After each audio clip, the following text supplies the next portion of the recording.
So the question is asking here, what is the difference between a phenomenon and a miracle? We say Bismillah ar-Rahman ar-Rahim. A miracle, as a mu'jiza, is given to a prophet or a messenger. Whereas a phenomenon, a karama, is given to one of the pious servants of Allah subhanahu wa ta'ala.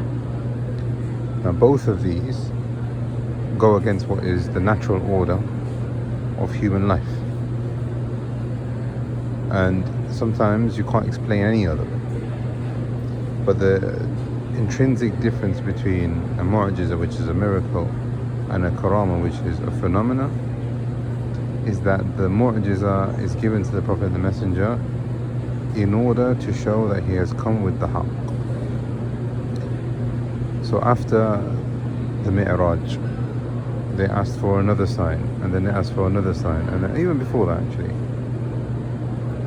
So the Messenger of Allah said, I'm saying the truth. And then he split the moon. And everyone saw it. That is to prove that what he was saying in the first place was correct.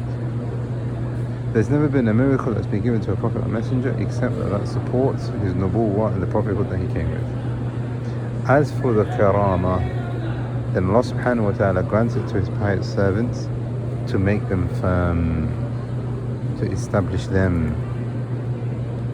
And this is the greatest difference. Now this is very important because the people of Tasawwuf and even Falasifa and Mutakallimin, they have fallen into deviation in this. The Mutakallimun, they basically said, some of them, there's two extremes, some of them said it doesn't exist at all.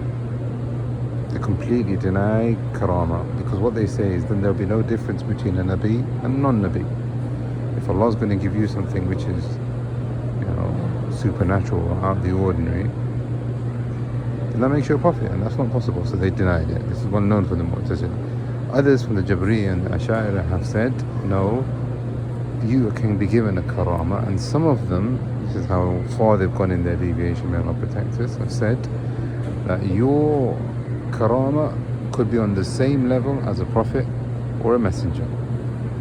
And it's well known from the Ghullat Sufiyya, the extreme Sufis. They went so far by saying it is possible that a pious person is given miracles greater than that of a prophet and a messenger.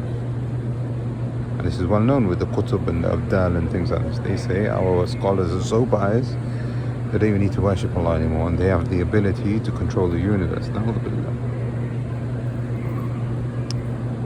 So this topic is important. Inshallah we'll study it in more detail when it comes to Wasatiyya.